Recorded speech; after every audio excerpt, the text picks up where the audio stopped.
oh, you're going to sanitize because you have steam. No, that's not really true. This is Yale Smith in the YMOP lab, Texas, and my partner John is behind the camera. Yep, here I am. Today we're going to compare the YMOP Twin Turbo with the Shark Spin and Scrub. Steam and Scrub. Steam and Scrub, sorry.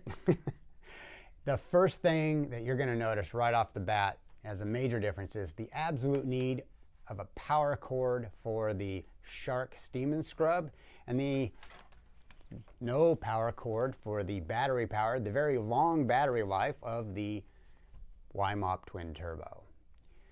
So why does the Shark Steam and Scrub have a power cord? Well, that's because it's a steam mop. And why did they come out with adding the spin scrubs? Because, well, the steam mop has been kind of a dying industry, and they thought they'd try to spice it up and give you something that no one else has. And they've done that, but let's talk a little bit about the steam mop. First and foremost, the thing that all the steam mops, including the Shark here, try to really get across to the public is, oh, you're going to sanitize because you have steam. No, that's not really true. In normal use, you are definitely not sanitizing. And to prove my point, I'm going to grab Shark's user's manual for their steam and scrub. And I'm going to actually read it. Now, I'll be honest, I find this a little bit humorous. To sanitize, this is from their user's manual. Number one, attach the mop pads to the bottom. Number two, plug the unit in. Tilt the mop handle down and press the mode button to select the deep setting. The pads will then start spinning. Number three, wait 30 seconds for the unit to begin producing steam. Number four, start mopping with a forward and backward motion on an appropriate sealed hardwood surface. After, get this, after 3 minutes, your unit will be ready to sanitize. That's the 30 seconds, and now 3 minutes more. Now, number five, using a forward and backward motion, move the mop head slowly and evenly over the area to be sanitized while applying continuous downward pressure. Slowly repeat at least 15 times. I mean, you know, what are they talking? An area 1 foot by 1 foot, 2 foot by 2 foot? I don't know, but we're talking minutes to do this process. No one is going to try to sanitize in this fashion. However, let's move over here to the YMOP. Our YMOP uses this very thick chenille 100% microfiber, and that sanitizes up to 99 or removes 99 point something %. Microfiber in general does this. Of all bacteria. Yeah. Hospitals have been using just microfiber for years to do that purpose. And on a smooth surface, you can do that just with a microfiber towel in your hand. However, a lot of surfaces aren't smooth. Hence, we have the extra thick microfiber and 4,000 oscillating or cymatic scrubs every single minute to really get in there and get it out. And that's what anybody that says, well, you can't sanitize as easily because the dirt hides it. That's just it. We're removing the dirt. As a matter of fact, John and I had a conversation with a professional cleaner who cleans hospitals. Who just bought a YMOP online. He just bought a YMOP online, and that was one of the things he said, oh, I'm really excited to be using this for cleaning in the hospitals, because he knows about microfiber's ability to clean the microbes. And the way he said it is that you don't kill them right there, you remove them, and then you kill them in the washing machine. They're gone. And he could realize that the 4,000 scrubs oscillating and cymatic scrubs every single minute is just picking up so much more dirt, hence so much more bacteria.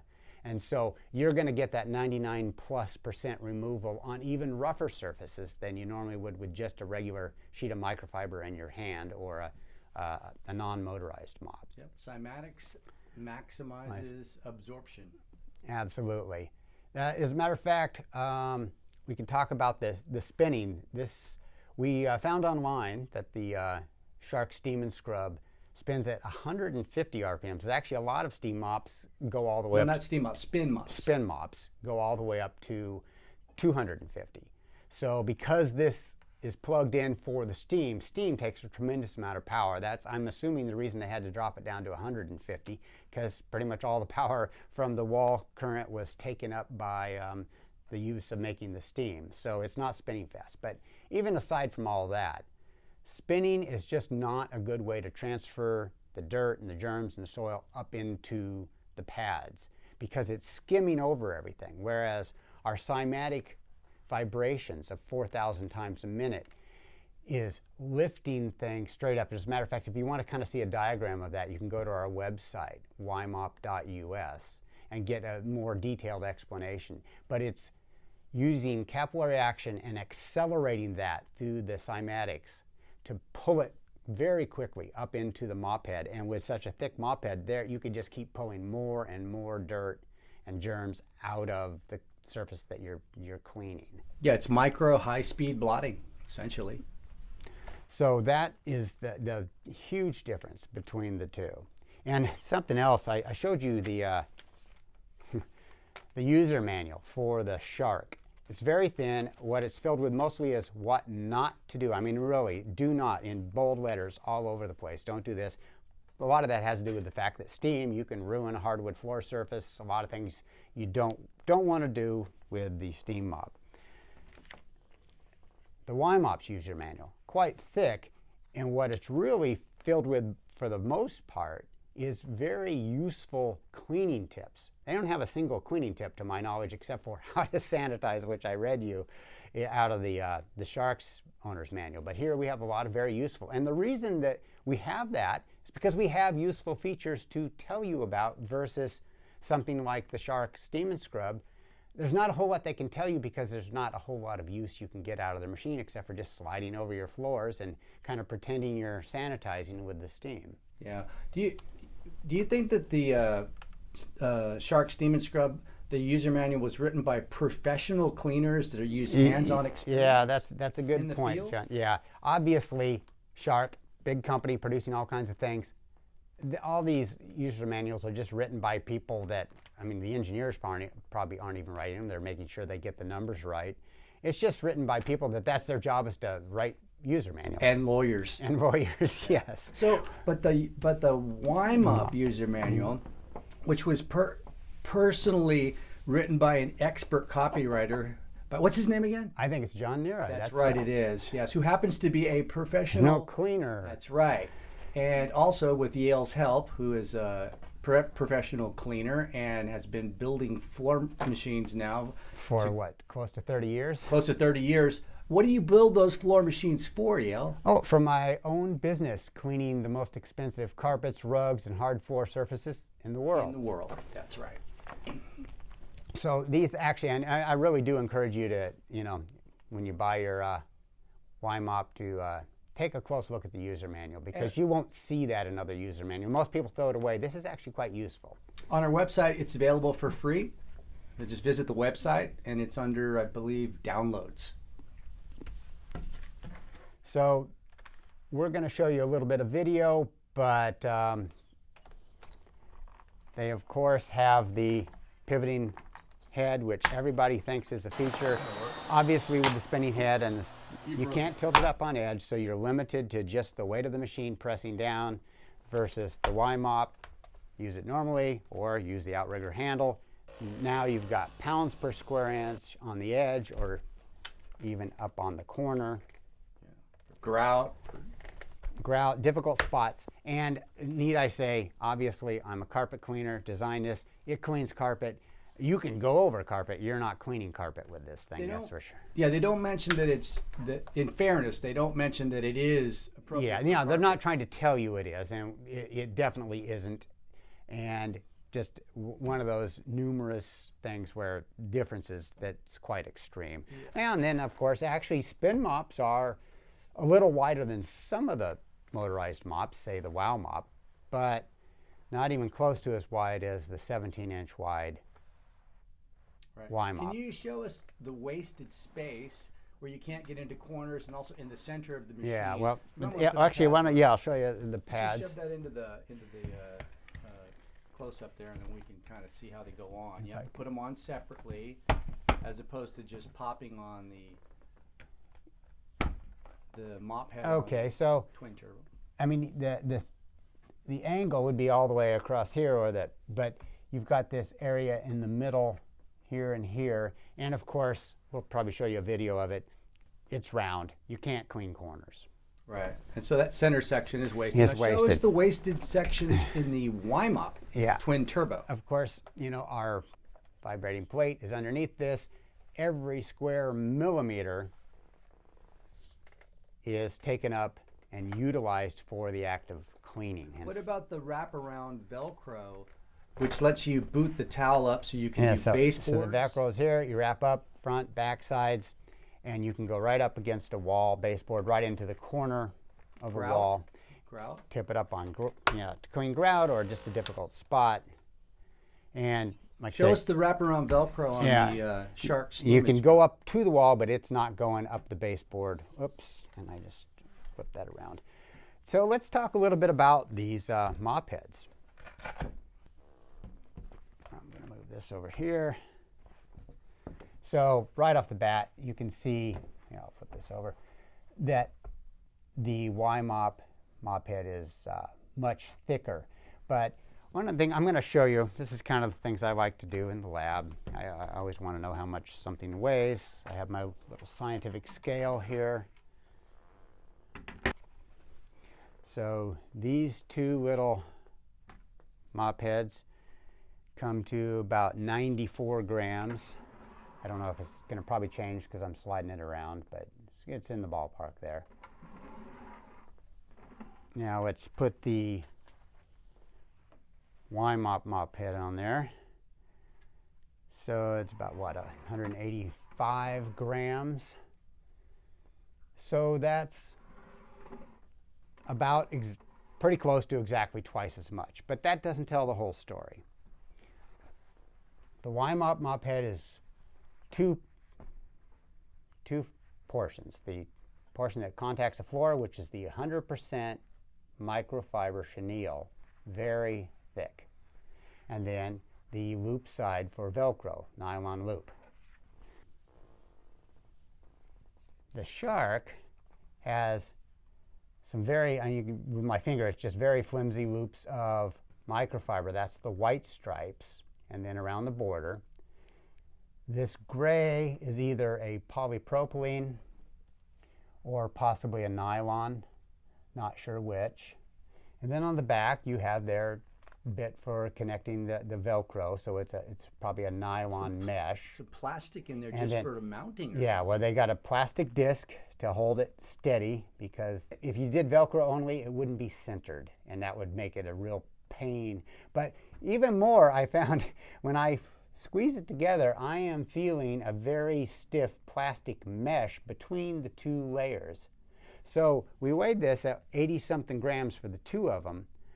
I'll just make a stab. It's definitely less than 20 grams of microfiber on this. Yeah. So this was 180 for the combined. Definitely the microfiber is way more than the nylon. So let's just say it's certainly more. The nylon being what's used to mount it to the bottom right. of our So at the very minimum, we got 100 grams of microfiber here.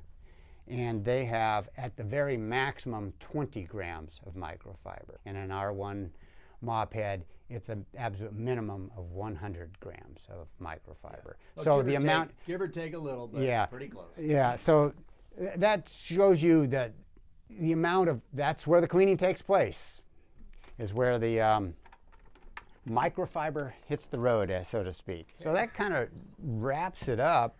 I mean... Well, I wanted to point something out. I actually used it in our little downstairs office kitchen, and I went onto the carpet, and I was amazed at how wet it got everything right away. And I put it onto the carpet. Now, in fairness, I don't know that it's to be used on carpet, but it soaked the carpet immediately. Yeah. I was thinking, I'm going to have to grab the YMOP twin turbo to dry it off. Yeah, well, one thing, and it's like I said, they have a lot of do nots in the Shark user manual, and I'm assuming they're warning people about the wood floors, but that's, if it's getting the carpet that way, well, also I noticed when you did that, it was the floors took a long time to dry. So if you have wood floors, you'd be, stay away. If you have polyurethane finishes that can be damaged by staying wet too long. Right. Does the Shark Steam and Scrub have an adjustable handle? No, it's fixed You in lay place. that down on the table there, probably, and nothing, so it's fixed. Yeah. Can you lay down the YMOP? Well, we'll put it in next front to of it. Yeah, and then we can see how low the lay down height is. So Yep. look at that. Look at that, the height difference. Well, what would you actually, say that is? Yell about. Well, gosh, there's probably a 2.5 to 3 inch more height to I the. see more than that. It looks more about 4 inches. Well, from the either back. way, Yeah. it's not a comparable thing. Okay, and so there's no telescoping too, but I do want to point something out, be complimentary about the Steam and Scrub. The construction of it. Yeah, it's is pretty solid. Yeah. Yeah. Yeah. No, they Shark's done a pretty good job of that on a lot of their stuff. Yeah, They, the handle, if you twist the tube, unlike yeah. the Nelly's. Oh yeah, no, YMOP, it's very firm and sturdy. Yeah, they did a good And job. their on that. hinge joint is very sturdy. Yeah. So as far as that goes, Their construction is good. the only problem is the design for functional application. Well, that's because they don't have any professional cleaners that are helping design their products. Yeah. So unfortunately, probably a lot of hype. But Yale, do you want to say anything else to wrap it up? I have seen the Shark Steam and Scrub for as low as $139, but keep in mind you get what you pay for. One of the things you're paying for is a power cord that you have to plug in. Another thing you're paying for is a footprint that will not get into corners and has wasted space here. Another thing that you're paying for is a water tank that you have to fill up. And the privilege of waiting a full 3 minutes to get it hot enough to do any sanitizing at all. But then if you read their instructions, by their own admission, you have to take the Steam and Scrub and move it back and forth very slowly 15 times in the same small location to get any of the sanitizing effect. Another thing you're paying for is very thin mop heads compared to our ultra thick chenille mop heads for the YMOP. Most of the thickness on this is in the backing. There's very, very little microfibers on the front, and then these gray strips are simply nylon that aren't microfiber, so they're not grabbing and holding the dirt. We've been talking a lot about the Shark Steam and Scrub here, very specific product, and we possibly got some things wrong, and we always invite anyone from anybody we compare to, so we definitely would like to invite any of the executives or creators of the Shark Steam and Spin or Steam and Scrub to come on our podcast and correct any errors or talk about cleaning techniques, whatever they want to talk about. Yeah, we can have a beer and talk about our shared experience as professional cleaners. Absolutely, and product development. Yeah. Well, if you haven't tried the YMOP, I think you're going to be very happy and very pleasantly surprised with what a floor machine can really be for you. All right, signing off. Yeah. See you later at the YMOP Lab.